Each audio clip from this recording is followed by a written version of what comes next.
Okay. Good morning, everyone. We'll be finishing World War II today. We had left off last time just as Hitler was about to invade the Soviet Union. We're going to bring the United States in the war. We're going to bring the war to a conclusion today and set ourselves up for a quick blitz through the post-war period. Of course, it's a survey level course, and I'm looking at our schedule here and just kind of realizing that we have, let's see, only 4 more class periods together. Today is Thursday the 25th, finishing World War II. Tuesday then of next week is going to be like a Cold War Blitz edition. I'm really going to have to move us a long way quickly if we're going to have Tuesday, the day before final exams, which are Thursday, May 9th. If Tuesday the 7th is going to be a review day, then that gives me next week to basically give you the Cold War period and and leave you with that triumphal sense in the 1990s and the end of history and the triumph of Western liberal capitalist democracy that was oh so prevalent.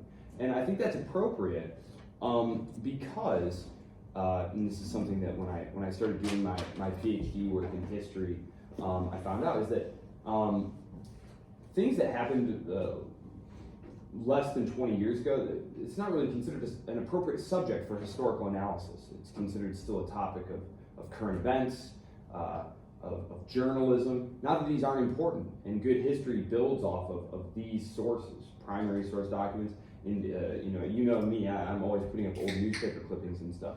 That is very much a part of the study of history, but there hasn't been enough time, essentially, for a secondary source of literature to have developed, for different schools of thought to have taken root. So we will probably end in the 1990s, probably with the end of the Cold War in '88, and then the collapse of the Soviet Union in 1991, and the creation of the attempted creation of the New World Order, and the beginning of the unipolar moment. And that's where I'll leave you in this course. So, do you have any questions? Any questions? No? Okie dokie. All right. Well, we'll get right to it then.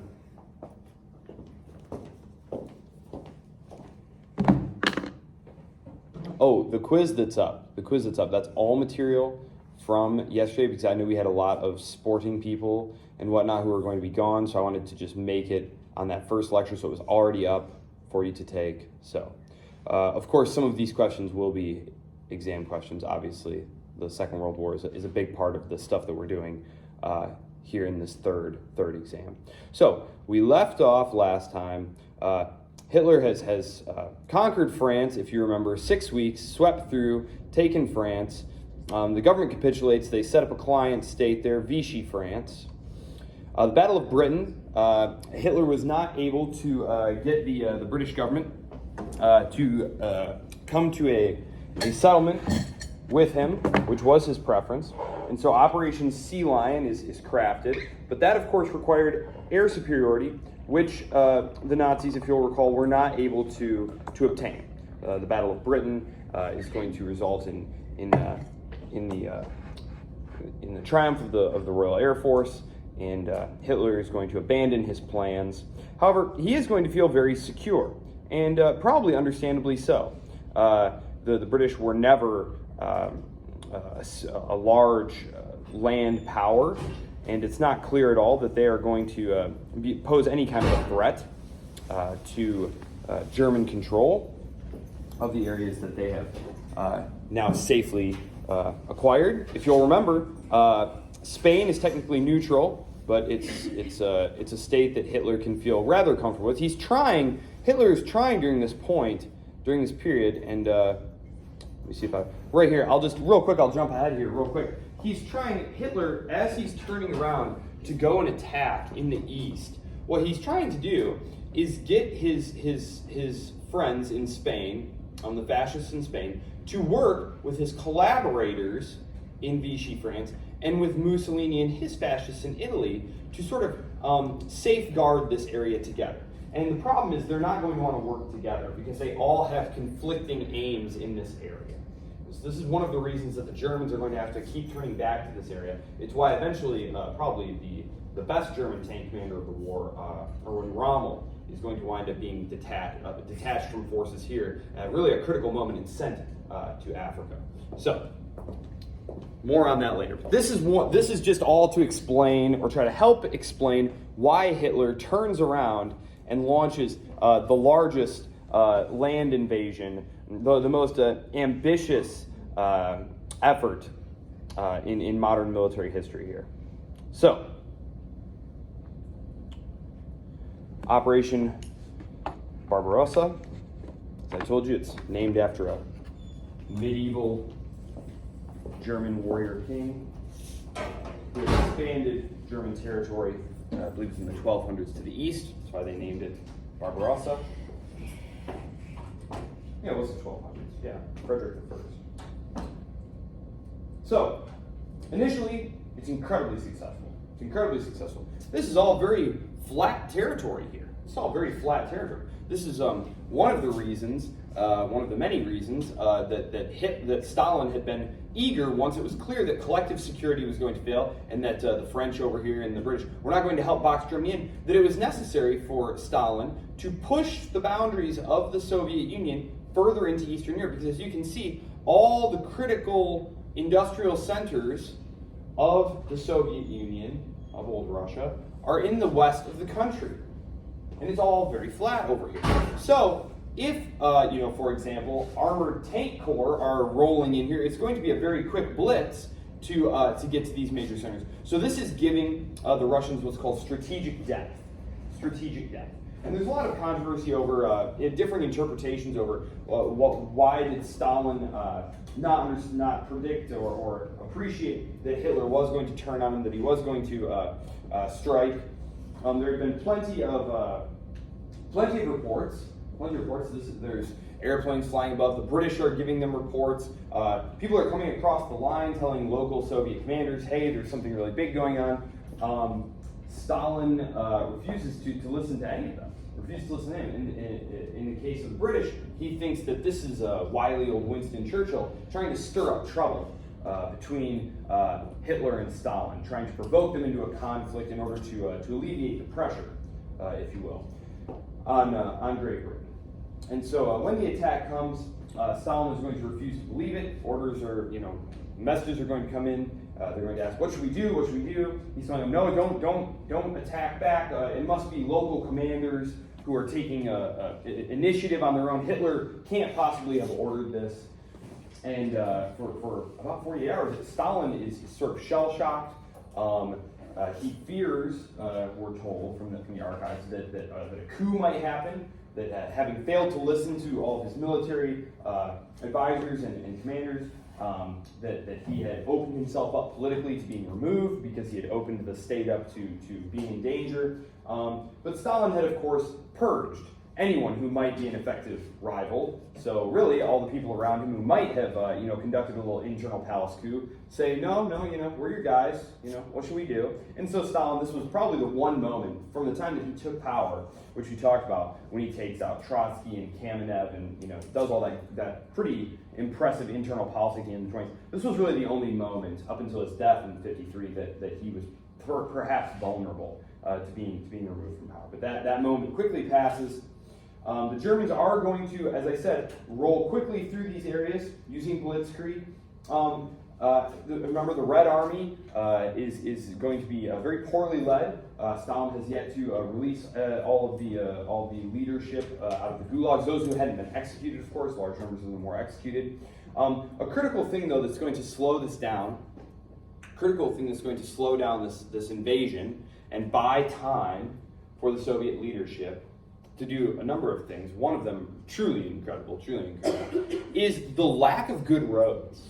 The Germans, who are doing overflights of this area, who are studying maps of this area, they see all of these roads, right? They see all of these great road networks. And of course, they just kind of assume that, well, these are, roads, right? No, they get there. Oftentimes, these are just mud tracks. And this particular spring happened to be one of the absolute wettest of the 20th century.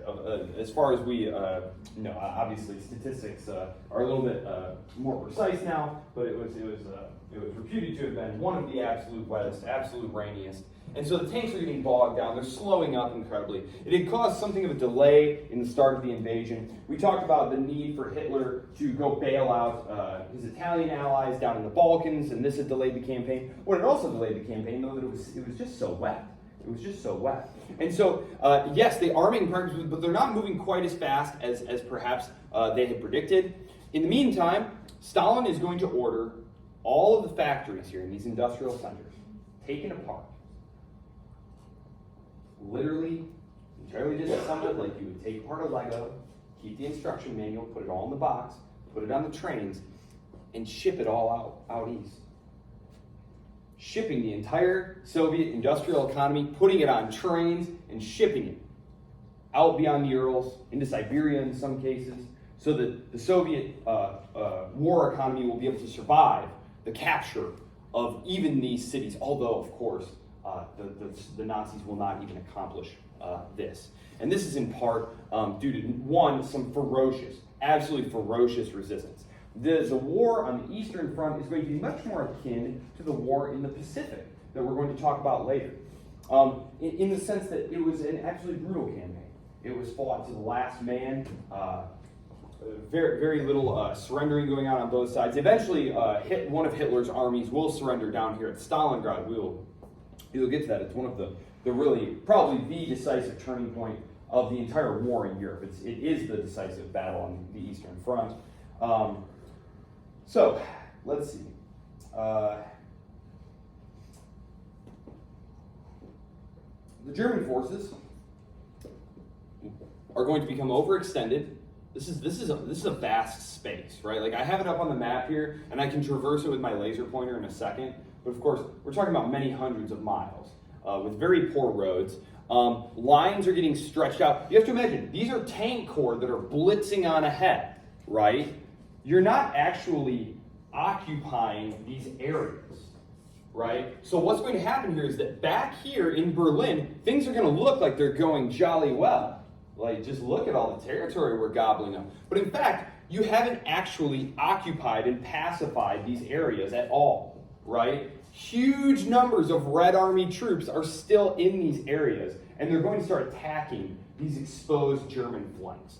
This was just a serious error on the part of Hitler here. But of course, he did not want a long, protracted war. He thought, again, a mistaken assumption, that if he just kicked the door in, that's his exact phrase, if we just kick the door in, the whole rotten structure will collapse in on itself. But this was a mistake. Predictably, we've seen this countless times. When a foreign enemy invades a country, it causes even the least enthusiastic or patriotic among that country's population to rally around the government, to defend the homeland, to defend their lives, their loved ones, right? This is exactly what's going to happen. And especially when word starts coming in of the way the Germans are treating the Slavic populations of these territories that they're moving through. It quickly becomes clear that they are being faced with a war of extermination. And so the Soviets are going to fight absolutely ferociously. The German army is not prepared, as I said, for a long battle. And so as they are getting bogged down with rearguard action, with the lack of good roads, fierce resistance that they were just not anticipating, winter is going to set in. It's not going to be a case like it was with the French invasion with Napoleon, where this one winter just completely decimates the army, shatters the invasion force. The Germans are going to be able to withstand it, but it is going to get exceedingly uncomfortable. And the advance is going to completely stall out. It's going to completely stall. The Germans are unprepared for this. They're in summer uniforms. They have limited supplies of fuel. Their tanks are not working. It's getting so cold that they're having to keep fires lit underneath these tanks to keep the fluids inside from freezing, completely rendering these tanks unusable. So Hitler is also continually changing his mind about what they should be doing here. So over the course of 18 months, the strategy is going to change from just occupy Moscow, take out the nerve center of the empire, chase down the Red Army in Western Russia. No, actually, we should probably go secure these oil fields down here. These are to this day a very, very wealthy area of oil here. It's one of the reasons that when the Russian state is faced with a great many challenges in the 1990s, they're going to fight ferocious wars to keep this area under their control because there are large amounts of oil and gas reserves there. And of course, Germany is very gas poor. They need these supplies. So, winter 1941, 1942. It's typically horrible. It's going to undermine their morale more than anything. That the Fuhrer perhaps has miscalculated here. Their faith in the mission is being shaken. The division of forces, again, as you can see, Hitler sends his forces on these wide maneuvers here, and I've read some like German battlefield commanders' accounts where you can just kind of hear the despondency in their writing, talking about how watching their forces spread out in front of them, they're being swallowed up into this sea, disappearing from sight over this limitless tract of land. Very depressing. Remember, Europe, these areas they're fighting over here, they're incredibly compact. Like, look at the size of Hungary here. Like, Hungary fits easily into these areas, right? And again, the roads here in Western Europe, very, very easy to maneuver on. You can feed your army off of these. The Soviets are, of course, scorching everything in front of them, leaving nothing they can use. The Soviets are also going to launch a couple of incredible counteroffensives. One of them in the middle of winter right outside Moscow, which is going to completely catch the Germans flat-footed. They're going to do a similar thing here in Stalingrad a year later. And this is going to be critical because it's going to lead to the encirclement and loss of an entire German army, the Sixth Army. So, while all of this is going on here, yes, I'll just move on to the next one here. So, let me have one more here. Yeah, we'll do Stalingrad. Okay, because I do have to keep moving because I have to get to the Pacific and stuff. Okay, so the Eastern Front. Most of the killing and dying happens on the Eastern Front. 27 million Soviets are going to die. I mean, these are just not numbers that it's even possible to fathom. I grew up in Jackson when I was very young. It's got about 30,000 people there. And I just imagine, like, how many Jacksons are we talking about destroying here? Right? Talking about like hundreds and thousands of like Jacksons just being, everyone in there just getting killed, right? It's very difficult to wrap your head around the numbers that we're talking about here. This is Stalingrad after the battle is over. Stalingrad is well, you saw it, it's that strategically located city there in the south, near those critical oil reserves. Again, tragically from the German point of view, it was another terrible mistake. Instead of sending the tank corps in there to capture it before it had been totally solidified, the tank corps had been ordered to steam on ahead to the Baku oil fields, which were very lightly defended. There was no need to send the tanks. They should have sent them to Stalingrad, but hindsight is 20/20. Instead, Stalingrad will be turned into a fortress, and by the time the German armies catch up, it's going to be house-to-house fighting for months and months on end. Urban warfare is very bad. Sniping, booby traps, it's just terrible stuff. And it's going to just chew up German resources and morale. And again, there's going to be a breakout. There's going to be a breakout attempt. As the German army is encamped outside the city, there's going to be a breakout, and they're going to wind up getting encircled and cut off. It's going to lead to the loss of an entire army. Hitler orders the army to fight to the last man, and they surrender. They actually surrender. This is not the end of the story on the Eastern Front. There is going to be one last German throw forward, and this is where the Battle of Kursk is going to come from. The Battle of Kursk. The Battle of Kursk is the largest armored battle in history. It will, hopefully for all our sakes, remain the largest tank battle in history.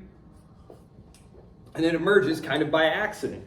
What happens here is the Germans are massing their armored divisions for a push on this salient that they've seen exposed, right? However, the Soviet commanders on the other side are starting to maneuver their own armored corps, their own tank forces through this exact same point. And so they kind of collide.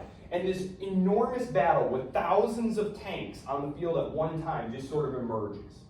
And again, I had showed you that picture. I'll flash back to it. The T-34 tank, which again, this was just a German intelligence failure. They didn't realize just how powerful these things were or just how many of them the Soviets had. The Soviet economy is, by this point, the second largest industrial economy in the world, behind only the United States. So the Germans are simply not going to be able to win a Materialschaft, right? They're not going to be able to win, this battle of material. The Germans are not going to have any answer for this tank. It's going to chew them up terribly. The Battle of Kursk. So remember that one. I remember that was an option on a quiz. I don't remember if that was the actual question or if that was a wrong answer that I put on there. Just know the Battle of Kursk, 1943, largest tank battle in history. The Battle of Bagration, which takes place the following year. Now the Red Army is on that inevitable wave-like march back across, or you're looking at it this way. So the Nazis are coming this way through the east, and there's kind of some back and forth here where we have the Battle of Stalingrad, the Battle of Kursk. After Bagration, it's just a wave coming slowly back, inexorably, back onto Germany.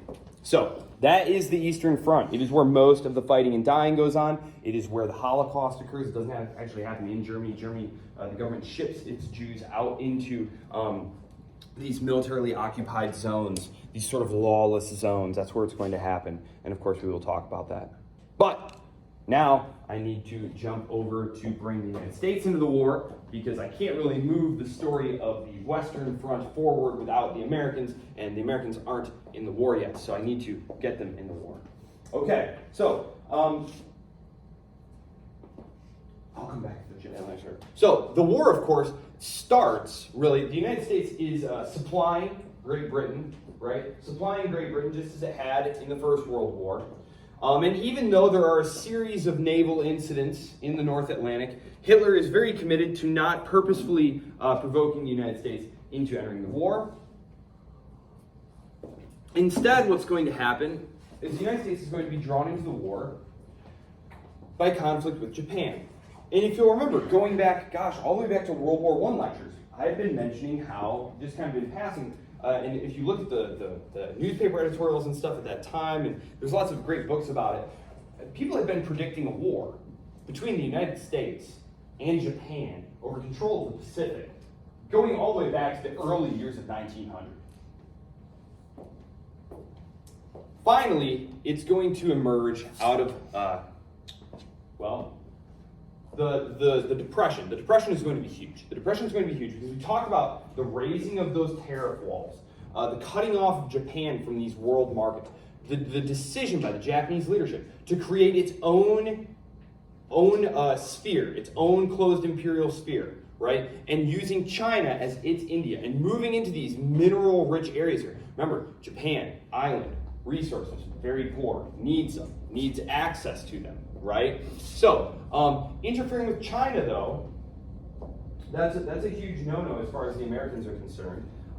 They've been very protective of access to the China market going all the way back to the 1850s when realistically the Americans could do nothing to force other countries to do it. By this point, of course, the United States is powerful enough to force the issue. However, when this Japanese invasion of Manchuria happens, the president at the time, Hoover, declines to take action, military or economic, saying that he fears that any sort of economic sanctions or anything like that will just be the short slide to war, and he turns out to be quite correct about that. Because when the Roosevelt administration comes in, FDR's administration, they are going to start slowly ratcheting up the economic pressure on Japan. It's going to start with bans on things like scrap iron, which of course Japan is very poor in. It's going to accelerate to things like more advanced airplane parts, things like that. And the big one is going to be the oil embargo. The oil embargo. So, the Japanese, right up to the very end, you all recognize this, right? Battleship Row. Right up to the very end, the Japanese are seeking an accommodation with the United States. Yamamoto, the leading military theorist and leader of Japan, is arguing that diplomatically they absolutely must do something to get the Americans to accept Japan's position there, that they can't possibly fight and win a long, drawn-out war with the United States, but also that the United States is putting them in an impossible position. Because the United States is saying to the Japanese imperial government in the late 1930s, look, we'd be happy to lift this, all these sanctions on you. We'd be happy to start letting you import oil again. We're happy to negotiate all of these points. We just first need you to get out of China. And the Japanese government says, but that's the thing we're supposed to be negotiating about. Like, we're telling you we need this land-based empire in Asia, and then without it, we'll be swallowed up, outcompeted, and destroyed by the other powers. And the FDR administration will have none of it. And there's a very telling passage from the diary of Henry Stimson, one of FDR's closest aides, and in fact a member of his cabinet, who in the later congressional investigation into the bombing at Pearl Harbor, the Pearl Harbor investigation, it wouldn't be completed until years later, but one of the things that was submitted as evidence, and you can read about it in the congressional testimony, it's all available online, is Stimson reports, and this is in late October 28th, I believe. He writes that had a meeting with the president, and the discussion was how we were likely to be attacked by Japan somewhere in the Pacific very shortly. And the question that is preoccupying us now is how we might maneuver Japan into being seen as having fired the first shot without allowing too much danger to ourselves. They had already cracked the Japanese diplomatic code. They were very aware of the plans that were going on. And in fact, Marshall, who's has an army at this point, he's going to send a message to the station out of Pearl Harbor as the bombs are falling, warning them that, you know, we think there's probably going to be an attack on Pearl Harbor, because of course they had already cracked the diplomatic code. So, not a terrible surprise. However, it is going to be fairly successful initially for the Japanese. They are going to catch a large number of ships sitting there. However, the bulk of the fleet, the really important parts, were already out to sea. They were not there. They were not there when the Japanese arrived. They are going to catch all of these ships here. We've got some great pictures here. The Arizona here, which is going to get sunk. This was one of the Japanese carriers here. This is FDR delivering his Day of Infamy speech, which is by itself a very interesting speech, because you can look in the archives of, they actually kept his original handwritten one that had lots of editorial marks that he had made through it. Because again, it's difficult not to read history backwards and say, hey, wait a second, they attacked us in the state of Hawaii, and but Hawaii was not a state, right? Hawaii was a distant naval base that had been acquired by a hook or by a crook. It had been very controversial. They're also going to attack the Philippines, which were American colonies, right? So it's interesting to see how Roosevelt tried to craft this message to make it to avoid mentioning things like colonial occupation and things like that, and to make it seem like this had been an attack on the United States proper, rather than these colonial outposts that had been acquired specifically to prevent the Japanese from acquiring them. So, very interesting. Again, it's interesting the idea that this type of maneuver, the Japanese, of course, had done this same thing to the Russians, right? The surprise attack against the Russians in 1904, 1905. Unlike the Russians, the United States is exceedingly powerful, and not likely at all, in fact, to take this line down. In fact, this is exactly what the FDR administration has been hoping for. And now, having engaged in this apparently outrageous surprise attack, which killed lots of Americans, the American people are going to want blood. The declaration of war is passed virtually without objection, and the United States is at war. However, even though the Japanese attacked American possessions in the Philippines, and in Hawaii, that is not where the United States is going to focus its war effort. I said I was going to come back to this. In 1941, prior to the United States getting into war, October 1941, FDR had been meeting with Churchill. This was the signing of the Atlantic Charter, which was sort of a vision for the world after the war. In 1971, the British government declassified Churchill's notes from that meeting, where he said that the president, that being Roosevelt, had assured him that everything was going to be done to bring the United States into the war on Britain's side, that everything would be done to force an incident, and that they didn't need to worry, basically. The United States was going to come to the rescue of the old world. This is going to happen.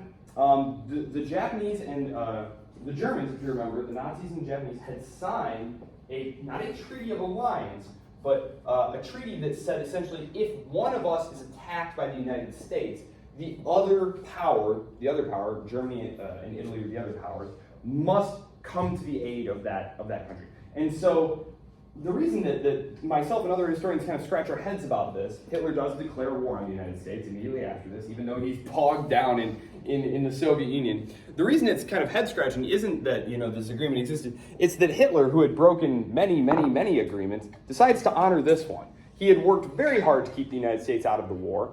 The United States Navy had been engaging in very provocative moves in the North Atlantic for about 18 months by that point, including helping British planes and destroyers sink German U-boats, like helping them find and destroy and track these boats, and Hitler was doing nothing about it. And so it's just kind of curious that he would choose to honor this agreement with the Japanese and allow the United States to come into the war in the way that he did. But he did. One of many, many mistakes Hitler makes. We will come back to the East in just a minute, because I'm going to try and keep this in order. So, the Americans, now roused for action, they're ready to go. The war economy is going to kick into high gear. They're going to draft large numbers of Americans, my grandfather included, and all of his brothers.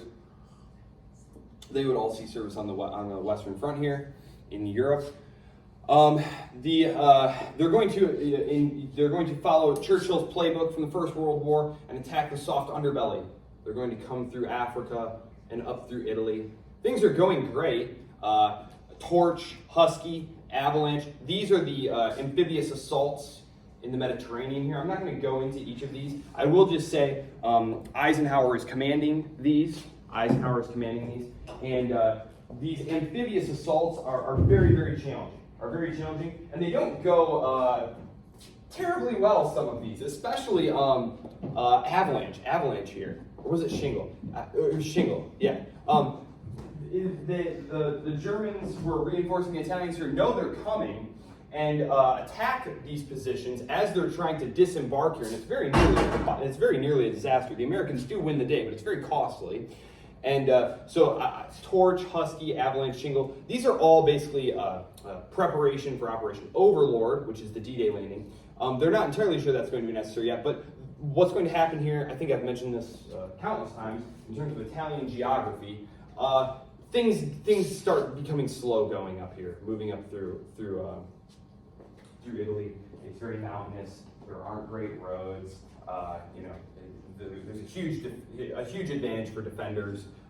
There's also a lot of debates going on about the use of air power here. You've got these great cultural centers like Rome. Are we gonna turn Rome into Stalingrad? Are we gonna level Rome? Thankfully, they do not. In a series of moves, the German commanders on the ground and the Allied commanders on the ground, they're going to spare cities like France and Rome, thankfully.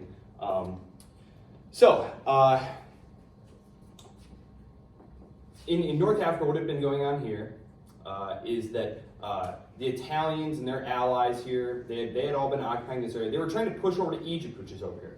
Egypt was held by the British, General Montgomery. It was critical to the British that they maintain Egypt because that is where the Suez Canal is, right?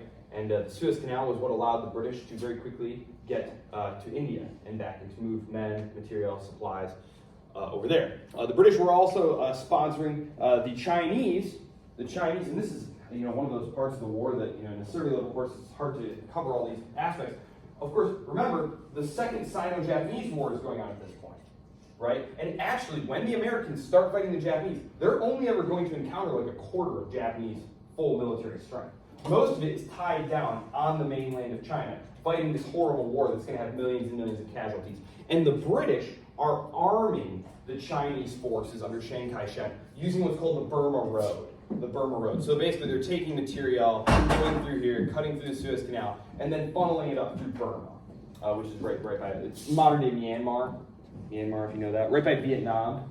I didn't think to put a map up here for that because it's kind of an ancillary event, but offensive stalls out here. Allied bases are set up and they start strategically bombing Germany. Remember, strategic bombing is where you're just trying to level cities and whatnot. Tactical bombing is when you're trying to support the movement of troops and whatnot. This is the war of strategic bombing, leveling places like Dresden, for example. Meanwhile, it's been decided that there needs to be a landing here. By this point, Stalin, Churchill, Roosevelt, the so-called Big Three, they've now met at, they're going to meet at Tehran and Yalta, and they're going to strategize about how they should fight this war against Hitler, the common enemy, right? The common enemy, the Grand Alliance is what this is called, the Grand Alliance. Stalin over here is taking the brunt of this, and he's begging the Allies to open up another front, and they are going to do this with Operation Overlord, which is going to be the D-Day landings here. Hitler and his generals were preparing for them to land over here at the narrowest point of the channel. And the Allies had been, they had a bunch of materials sitting here, and they had like inflatable tanks and like cardboard trucks. So that, the German spy planes could see lots of material being built up here for a landing here. They were just not expecting, and the weather was very bad. The English Channel is very choppy. I talked about this in the context of potential Operation Sea Lion. It's a very difficult body of water. If there's any storms at all, you really don't want to risk it. It's so bad, in fact, that the German commander of forces here in Normandy is going to go back to Berlin for his wife's birthday on the eve of the D-Day invasion. He looks out and says, "That weather's terrible. They're not coming. Gonna head back." No. So they do. They cross. It's very daring. Very daring. They'll take the 5 beaches, but once they do, it's going to be a very slow slog.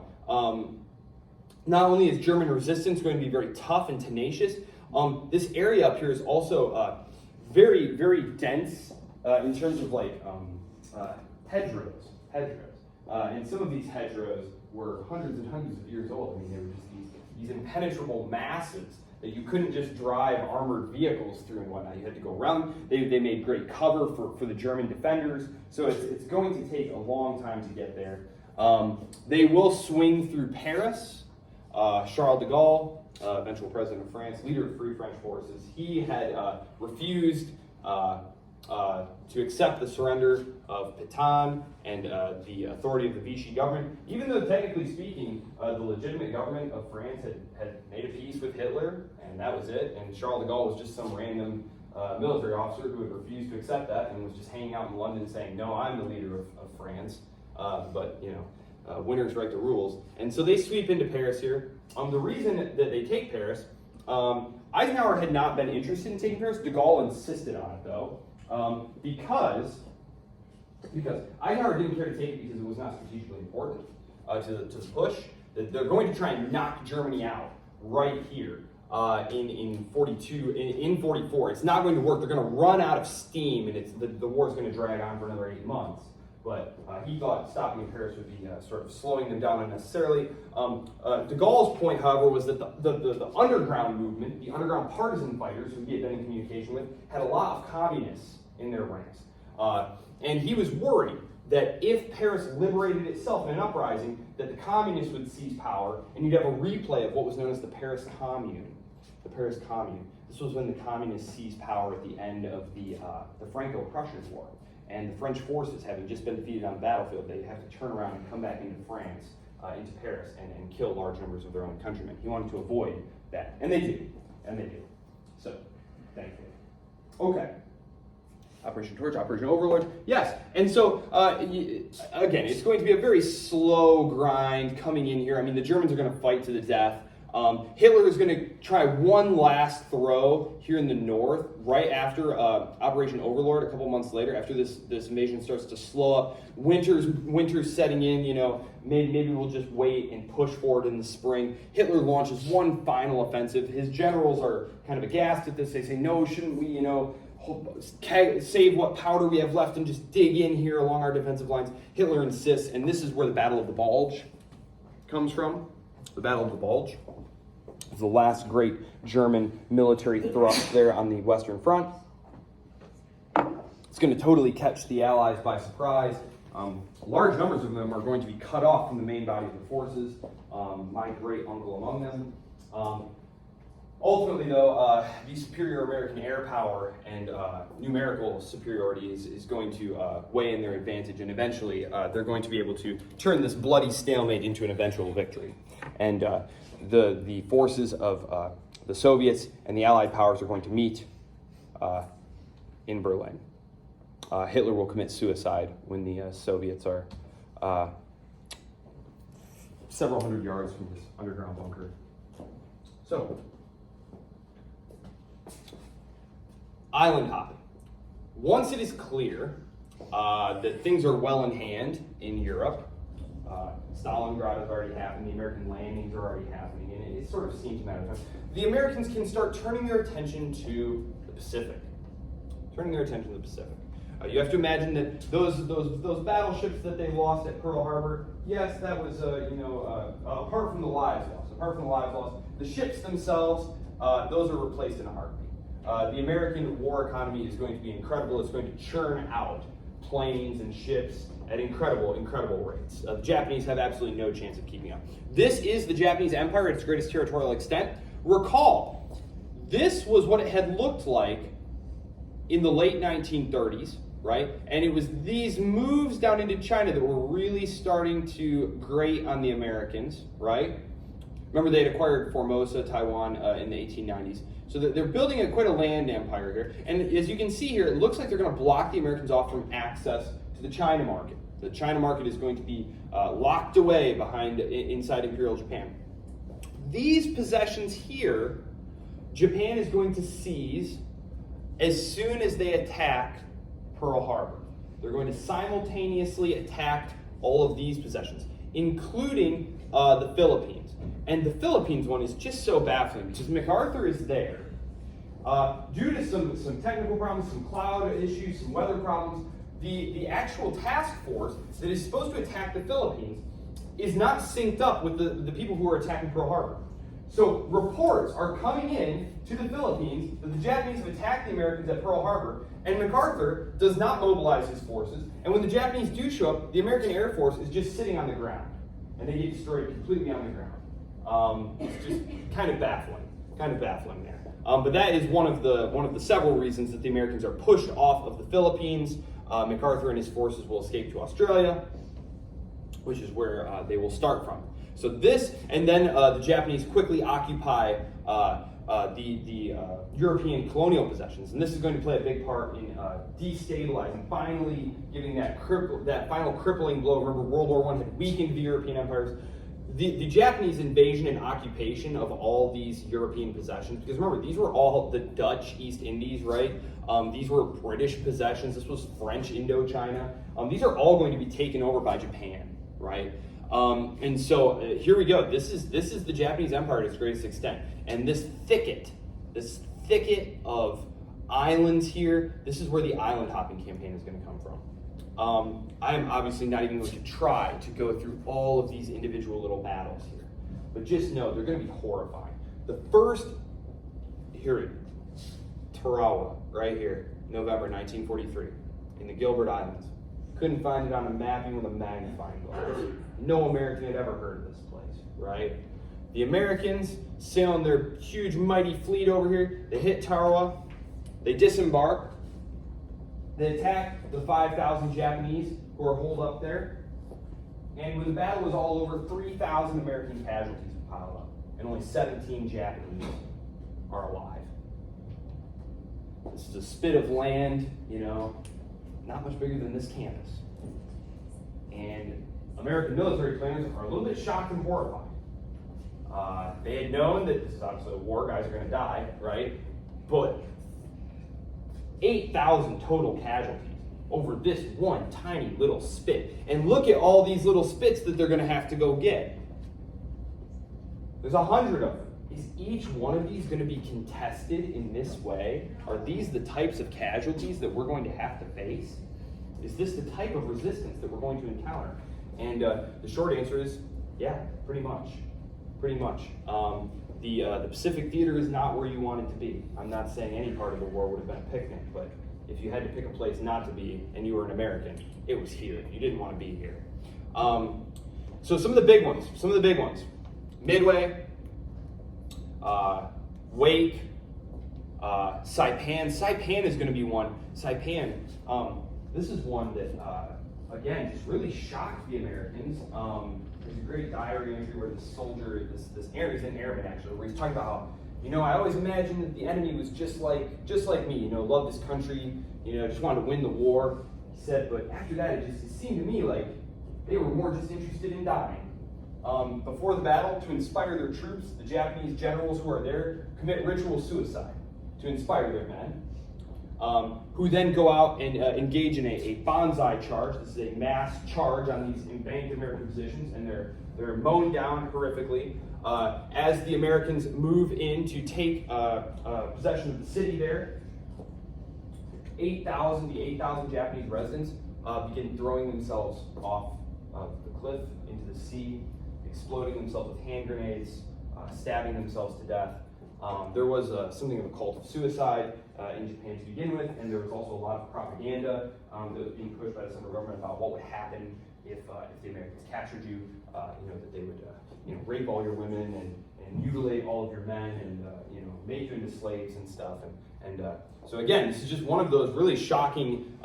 This is one of those really shocking incidents that when the United States war planners are thinking about the possible invasion of the home islands, this is one of those things that they're going to think about. All of these people committing suicide, fighting to the death. Down here, so there are two prongs. There are two prongs to the American Pacific strategy. One is the central push. The central push, which is going to be conducted by the Navy. Admiral Halsey under Nimitz. They're going to be conducting this island hopping strategy straight across here. What they're looking to do is establish air bases close enough that they can fly their massive fortress bombers over Japan. That's the goal. That's what they're doing here. The southern portion of the strategy, which is going to be under the command of the Army, under MacArthur, is going to be aimed at retaking the Philippines. Retaking the Philippines here. And down here you'll see the Solomon Islands, right? The Battle of Guadalcanal. These terrains are a lot of times going to be very jungly. So imagine like little mini Vietnams, right? Just very, very nasty fighting. The really big encounter here, because again, the United States. So we're in the United States.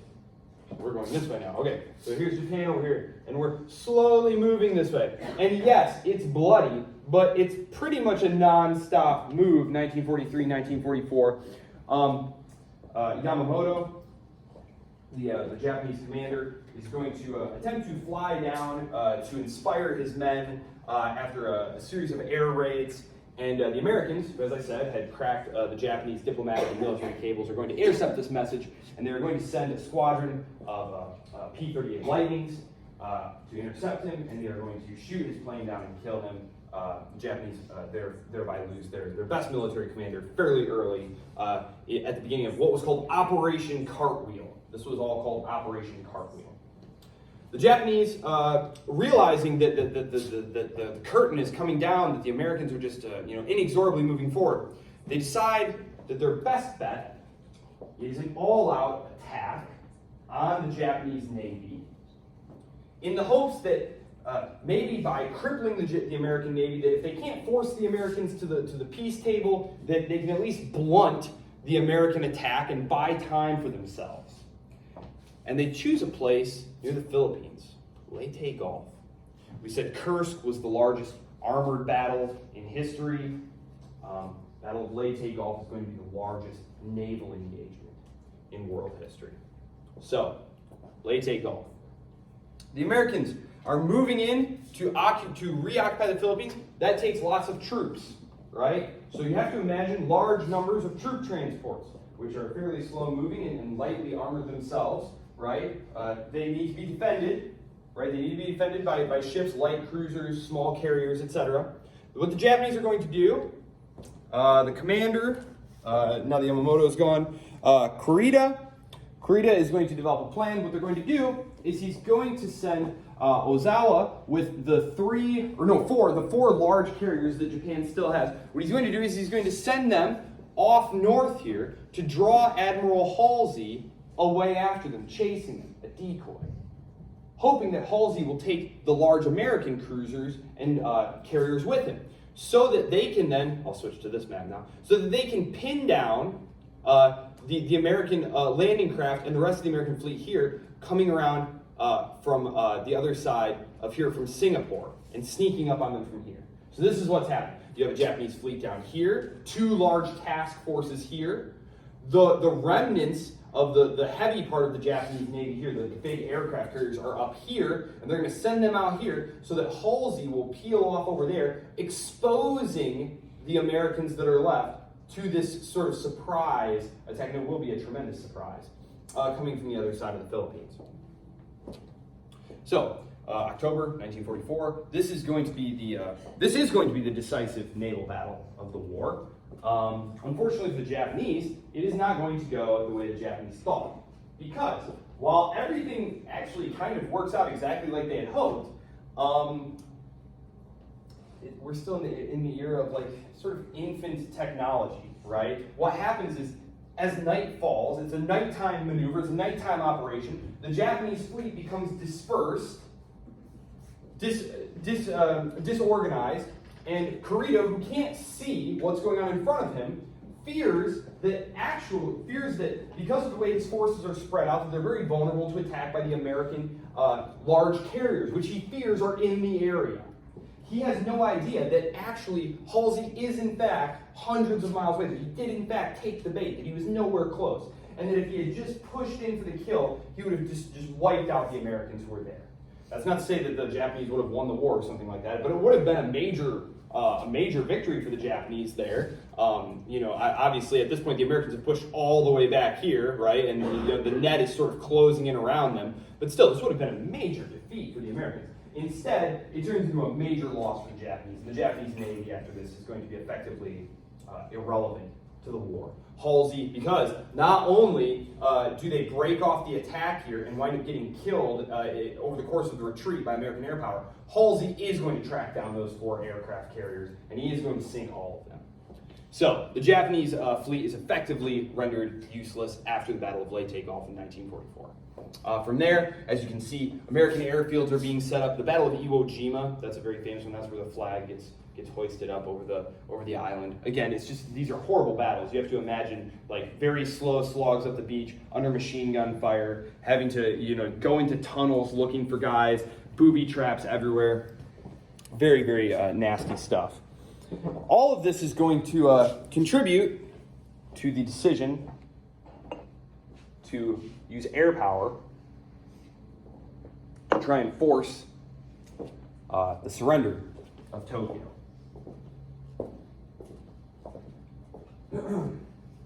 This series of pictures here. It's a replica of Fat Man, the first atomic bomb. That's the Enola. Okay, that's the plane that dropped it. These are the mushroom clouds. And these are three cities, and I put these up here just to illustrate the point that I was making on Tuesday, lest it be lost. These three cities have all been subject to strategic bombing. It's very difficult to tell, but these two are the ones that were subject to the nuclear bombs. Right? This was Tokyo. This was Tokyo after experiencing an intense bombing raid that resulted in another firestorm. We talked about that in the context of Dresden. But Tokyo is going to be essentially burned to the ground as well. So when we talk about the destruction of civilian centers and whatnot, yes, it was obviously horrible dropping these nuclear bombs on these cities. but this is what cities looked like after a bombing. I mean, the advent of strategic bombing, quote unquote strategic bombing, was certainly the most horrifying wartime development. I don't consider the Holocaust like a wartime development. I consider that something that was ideologically motivated on the part of Hitler. Made no sense from any kind of strategic standpoint. If anything, it hurt the German war effort. Right, you had to divert resources and things like that away from actual fighting to do those things. The decision to drop the bomb, it's motivated twofold motivation. Motivation number one, politically, it's very, very tough for Truman. Truman's going to be the president at this point. FDR dies. It's going to be tough for Truman to order an invasion of these islands. Because of the large amounts of casualties that it's likely they're going to suffer. Number two, the Soviets are going to enter the war as well and start taking, I'm going to pull that map back up just so you can see what I'm talking about here. Because the agreement had been that once Hitler had been defeated in Europe, that the Russians would start moving in here and attacking Japanese possessions here, right? Well, the USSR does start doing that. However, the Americans don't actually want to involve the USSR in the post-war planning in this area. And so the idea here is, number one, to quickly end the conflict, to deprive the USSR from a seat at the table, and number two, to frankly intimidate the Soviet Union. As they are negotiating this post-war settlement. Harry Truman gives a very veiled sort of threat to Stalin at Potsdam when they meet. Stalin, of course, already knows all about this. The Soviet Union has a massive spy network, the Cambridge Five being one of the most famous, so he knows all about the nuclear bomb project. But Truman does order these two bombs dropped. The Japanese government surrenders as the United States is continually bombing it, and the USSR is gobbling up all its territory here. The idea here was that hopefully they could surrender before all of this had been taken away from them, and that maybe somehow at the negotiating table they could keep some of this area. That's not going to happen, obviously. So there is still an ongoing territorial dispute over one of these islands here with the current Russian government and current Japanese government to this day. So as I said, post-war planning in Asia is going to be quite simple. The United States, under MacArthur, is going to occupy Japan and pretty much decapitate its government and set up a new constitution and rule the country for several years. They will eventually decide to rebuild it as an industrial, capitalist, liberal democracy to face off against China, which is going to fall to the communist forces of Mao Zedong in 1949, something I'll talk about next time in the context of the emerging Cold War. In the West, however, we have a more complicated situation. So, the conference at Tehran, this was the first meeting between Churchill, FDR, and Stalin. This had been to coordinate war strategy. Yalta, which happens later in the Crimea, actually, as it happens, is planning for the final German defeat in the post-war order. Okay. At Yalta, Stalin, FDR is kind of acting as a broker between Stalin and Churchill, and of course Churchill can't really do anything without the Americans at this point. The Americans are basically the real power of the North Atlantic powers at this point. He's going to have to go along. Yalta, Stalin is basically promised by FDR kind of a free hand in Eastern Europe, provided there's some kind of sort of fig leaf of self-determination. He promises yes, there will be elections in Poland, free elections in Poland, which of course they're going to be rigged and the communists will take power there. But Stalin, FDR is pretty fine with this. Of course, for domestic political purposes, FDR comes back and says, I didn't promise anything. And he didn't write anything down. FDR was an incredibly secretive guy. Incredibly secretive guy. He didn't write anything down. He also didn't plan on dying, though. And so when Harry Truman suddenly becomes president and has to go to Potsdam, he has no idea what Stalin and FDR talked about. And all the different advisors who were there, who were only in the room for bits and snatches of the conversation, are all telling him different things. So, it's very easy to blame Harry Truman for how bad, Potsdam is going to go, but really he inherits a total mess there. Also, Churchill will be yanked away from the conference right as it's about to start, and replaced by pretty much a novice in international affairs, Clement Attlee.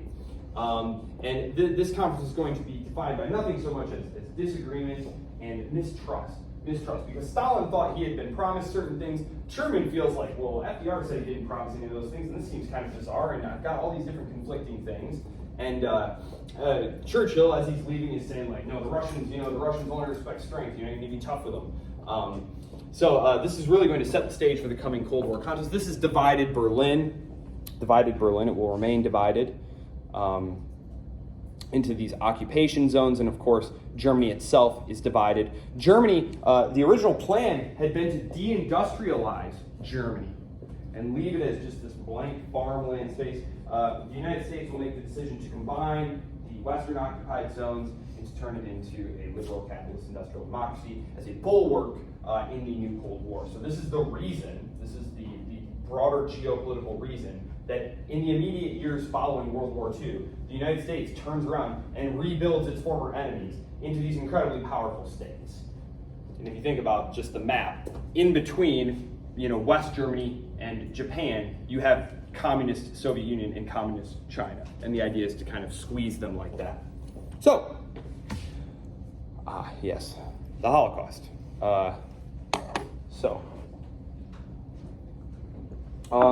Anti-Semitism in Europe has a very long and tragic history. I know I don't have very much time left, and I'm in no way trying to give you a comprehensive overview of the Holocaust. I'm sure that if there's anything any of you knew about World War II, it was something about the Holocaust. Am I right in that? Okay. So anti-Semitism had a very long history in Europe. The Dreyfus Affair, which I didn't get a chance to talk about, which happens in 1890s France, it's the framing of this Jewish French army officer. It was just this horrible thing, and it gave a huge impetus to Zionism because restrictions on Jewish people had been eliminated as part of the revolution in France. But the Jewish people were not assimilators, right? This is the era, the 19th and early 20th century, is the building of these idealized nation states, home for the folk, right? Home for the folk. But the Jewish people were their own individual peoples. They were seen not only by the Nazis, but by French conservatives and stuff as this like unreliable, possibly seditious element within society. Remember, according to Catholic doctrine, until 1962, the Jews were officially guilty of deicide. Right? It was church doctrine that they were, God murderers. So there was a long strain of that. And in the case of Nazi Germany, Hitler had this very bizarre anti-Semitic notion that in part comes from this whole strain of this milieu of anti-Semitic literature. One of them is called Protocols of the Elders of Zion. I think you've heard of that. It's a little booklet. It was created by Russian secret services had created it as part of a way to justify some pogroms they were engaging in, getting rid of some Jews in the late 19th century. Where it's a purported, you can find it online. It's like a PDF of it online, but it's supposed to be the minutes of this secret meeting between all of these high-ranking Jewish people who secretly control the world's banks and governments and whatnot, and talking about how they sacrifice Christian children and stay strong by drinking their blood and stuff. And I know it sounds totally crazy, but some fair number of people actually took this stuff somewhat seriously. In the words of Shaw, anti-Semitism is the socialism of idiots. Yes, it was a broad unifying populist force. It's going to be a huge part of Hitler's racial ideology. This idea that there is a master race and that there are these under races, these races that sap the strength of the master race, and that to protect the Aryan folk, you have to eliminate these Untermenschen, these undermenschen, protect the Übermenschen, the Obermen, the Supermen. And so there is debate whether or not the plan was always to kill all of the Jews, or whether or not that was a plan that developed over the course of the war. That's sort of a technical debate within the academy. They point to the people who argue for this kind of gradualist, evolved final solution, point to Himmler drawing up plans to like ship the Jews to Madagascar, you know, things of that nature, which is kind of harebrained. But of course, they didn't have the ability to do that. And but certainly there was the eventual systematic deportation and working to death or outright gassing and exterminating of millions of Jewish people. It's going to give a huge boost to the Zionist project. And I mentioned the Dreyfus Affair earlier, not only to illustrate that even in France, you know, sort of liberal, democratic, home of the revolution France, that anti-Semitism was still very strong by the turn of the 20th century, but also because some of the early Zionist leaders had been present in Paris and saw just this incredible vitriol against Jewish people. And it really shocked and horrified them, and it made them realize that the Jewish people will never be safe unless they have their own homeland. And so there had been efforts, starting in the late 1890s, to start colonizing projects. And these took place in a number of places before Palestine was eventually settled upon. For example, in East Africa, in North Africa, and of course Palestine by the late 19-teens, early 1920s. You have very large numbers of Jewish settlers coming into Palestine, buying land, setting up communities. And in the aftermath of World War II, Harry Truman is going to be a big supporter of the Zionist project, and they're going to create the state of Israel, which will, well, I don't know if I want to go into all that. They'll be immediately attacked, upon creation, and there will be a series of wars fought. I'll probably talk about that in the context of the Cold War next time, because the United States is initially going to try and balance between the Jewish state and the surrounding Arab states, because the Soviet Union, of course, is in northern Iran. And has feelers out in these Arab communities. And the United States does not want to alienate these communities from itself and push them into the Soviet orbit, because this is where a lot of the oil is, right? So the oil politics are already starting to come into play. It isn't until really I would say the late 1960s, early 1970s that you really start to see the United States tilting more and more towards Israel. And of course today, I don't know if you follow the news, but like the Abraham Accords, that was the big Trump project, trying to get these other states to recognize Israel in exchange for like U.S. money and weapons. Well, anyway, there you go. That's all I have for you today. We'll talk more about that in the context of the Cold War. There'll be a major U.S. client state.